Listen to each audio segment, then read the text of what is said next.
Welcome to the Math Crew, where we learn new things and grow in mathematics. I'm TeacherNesha, your math teacher. Let's get started. All right, so today we're going to review multiplying proper fractions, okay?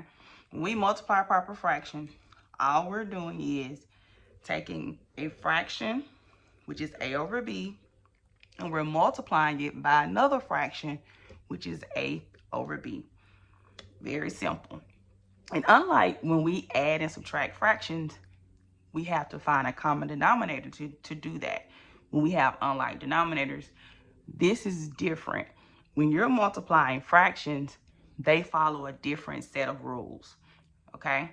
So what we're going to do is we're going to multiply our numerator times the numerator in the second fraction, and we're going to multiply the denominator times the denominator of the second fraction.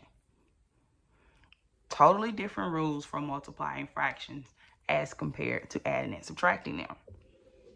So it says here, multiplying proper fractions. Multiply the numerators in each fraction, a times a. Then multiply the denominators in each fraction, b times b, to find the product. So we're going to start with this fraction. 2/3 times 4/5.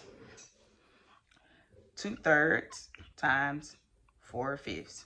Give you a chance to write it down on your paper. All right, now we're going to start by multiplying. As it says here, we're going to multiply a times a, which means the numerator in our first fraction times the numerator in our second fraction.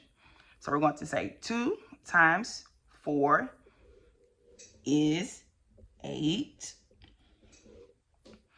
And what we just did in our numerators, we're going to do the exact same thing in our denominators.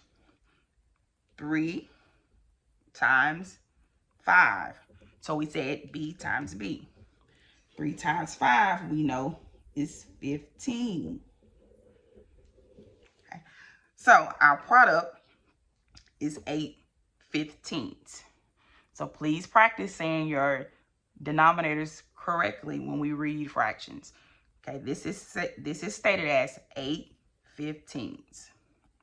Now, in my district, they don't require fifth graders to simplify or reduce. However, I know some schools do.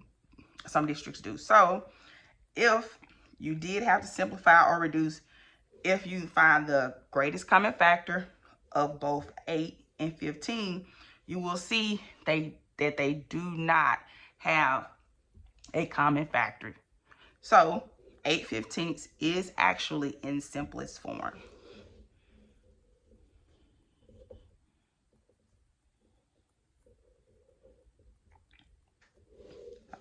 So 2/3 times 4/5 equals 8/15.